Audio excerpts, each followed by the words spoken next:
అదే కనుమ శుభాకాంక్షలు. సంక్రాంతి, కనుమ శుభాకాంక్షలండి. అలాగే 99 వీక్షలకు గూడా. చెప్పండండి. నిన్న 2-3 రోజుల క్రితం మహాసేన రాజేష్ గారు ఒక వీడియో రిలీజ్ చేశారు. మీరు చూసే ఉంటారు అది. ఏంటంటే పవన్ కళ్యాణ్ గారి సెక్యూరిటీ లోకేష్ గారిని అట్లా నెట్టేశారట. మనసు కలత చెంది ఆయన మాట్లాడారు, గద్గత స్వరంతో మాట్లాడారు. అందువల్ల ఇమీడియట్గా ఆయన్ని సీఎం కానీ డిప్యూటీ సీఎం కానీ చేయాలి. అండ్ అలాగే ఆ వీడియో వచ్చినప్పటి నుంచి జనసేన అభిమానులు కూడా ట్రోల్స్ మొదలెట్టారు.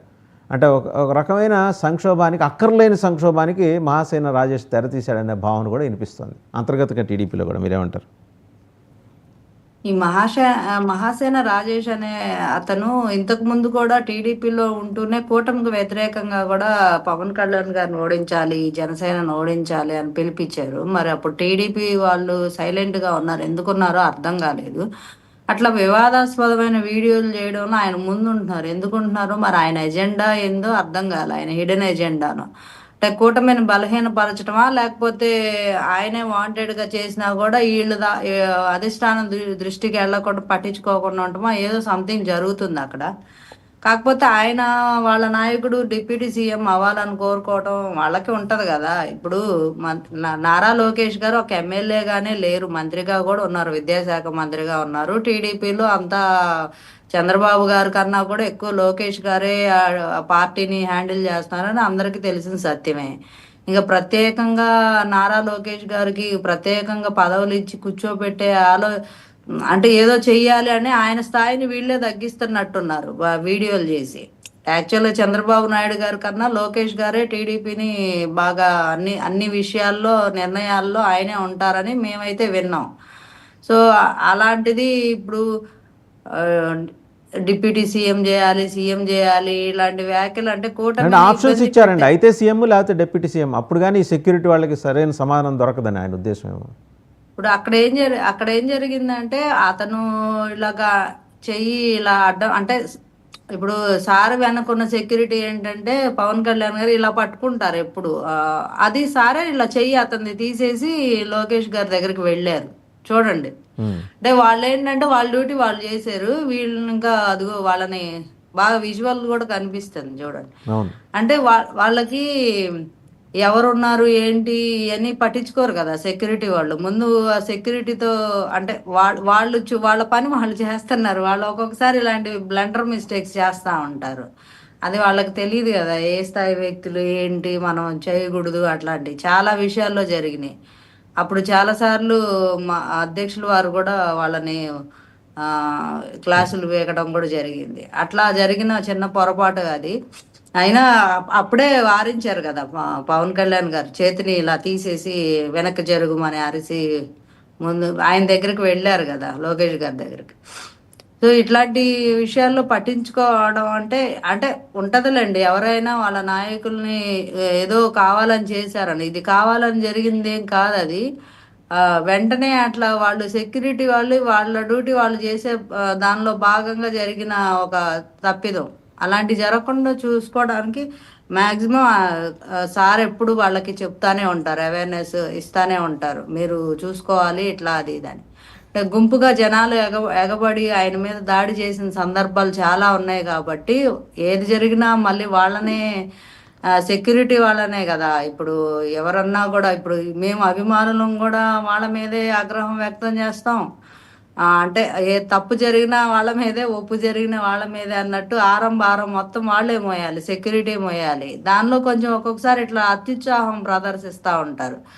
సో వాళ్ళకి తెలిసి చేస్తారా తెలియజేస్తారా అది ఇంకా భగవంతుడు తెలియాలి. కానీ కొన్ని విషయాల్లో చాలా స్ట్రిక్ట్గా పవన్ కళ్యాణ్ గారు సెక్యూరిటీ వాళ్ళని కూడా చాలా సార్లు మందలించిన సందర్భాలు మేమే చూసాం. ప్రత్యేకంగా చాలా మంది మహిళల విషయంలో కూడా తోసేయటం ఇట్లా.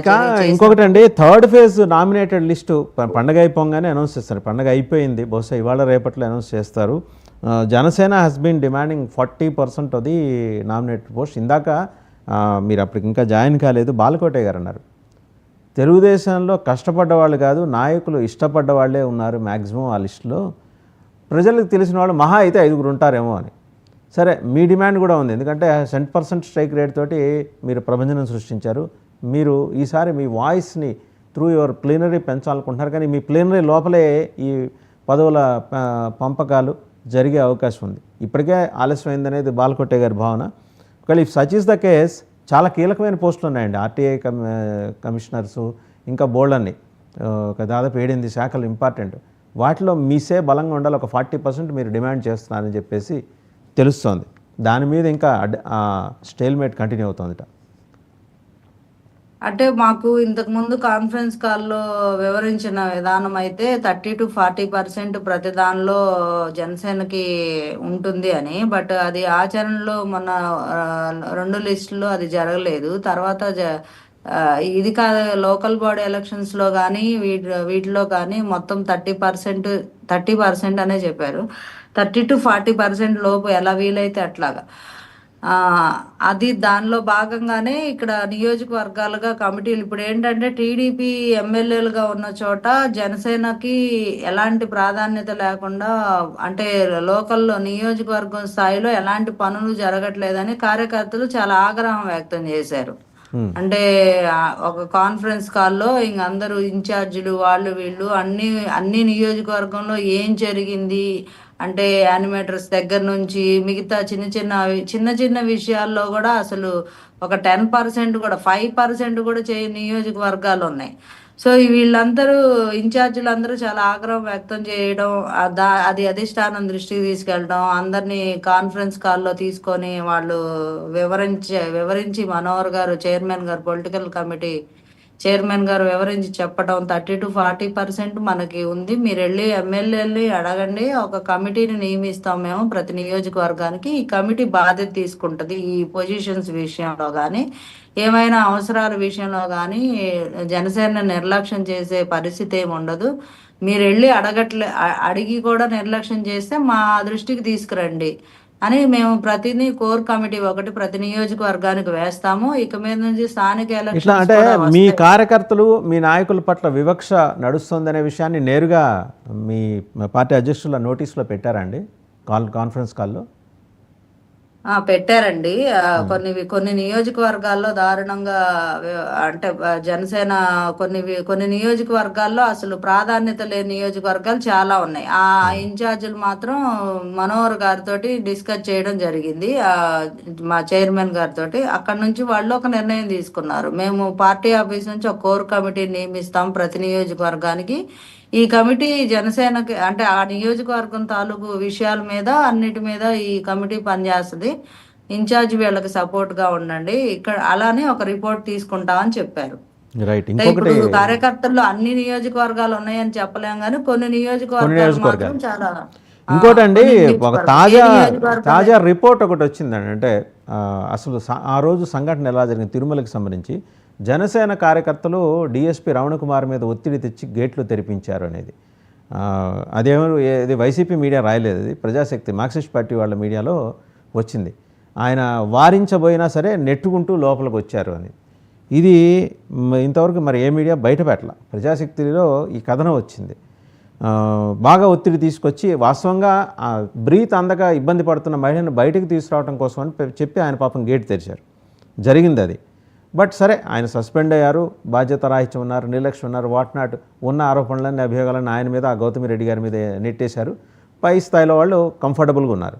బట్ జరిగింది ఇది. మీ కార్యకర్తలు, మీ పార్టీ నుంచి మీ నాయకులు ఇంతవరకు తిరుపతి నియోజకవర్గం, మా కార్యకర్తలు జనసేన కార్యకర్తలు ఎంత క్రమశిక్షణతో ఉంటారనేది